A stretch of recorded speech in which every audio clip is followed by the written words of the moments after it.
Додека полициските службеници воведуваа ред во сообраќајот, ова окриенка улицата во центарот на Охрид премина на пешачки премин. Вели дека редовно ги почитува сообраќајните знаци и прописи, бидејќи на тој начин придонесува за својата и безбедноста на останатите учесници во сообраќајот. Само по пешачки, никако на сред улица. Тоа за добро наше. И сите треба да поминуваат на пешачки премин. Колку пати ќе застанам јас на пешачки да ќе покушам да поминам и тие ќе не застанват едноставно. Ќе те изгазат. И мораш да застаниш пак и на сред улица ќе застаниш, зашто ќе те соберит со колана едноставно. Покрај тоа што важат за најголемата и најактивна група учесници во сообраќајот, пешаците многу често се жртви во сообраќајни незгоди. Поради ова Советот за безбедност во сообраќајот на патиштата ја спроведува кампањата без изговори, без оправдувања.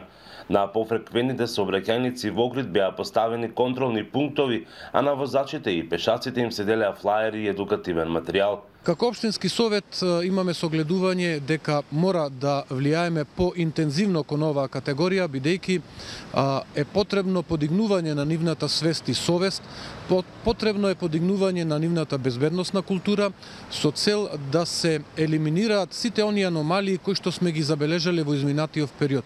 Димовски додава дека во изминатите години евидентирале дека голем дел од пешаците не ги почитуваат правилата, односно ги преминуваат улиците на места кои представуваат опасност по нивните животи. И полицијата, која честопати ги лови несовесните, со апел до нив. Апелираме до пешаците да ги користат обележаните пешачки премини, се движат по пешачки зони каде што е тоа предвидено и ги почитуваат сообраќајните правила и прописи. Анализите говорат дека околу 25% од вкупниот број жртви во сообраќајни незгоди се пешаци. До септември 2018 година повредени биле 626 пешаци, од кои 17 загинале.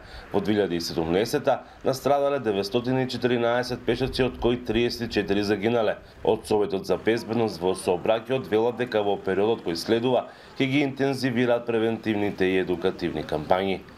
За Гласот на Америка од Охрид, Мики Трајковски.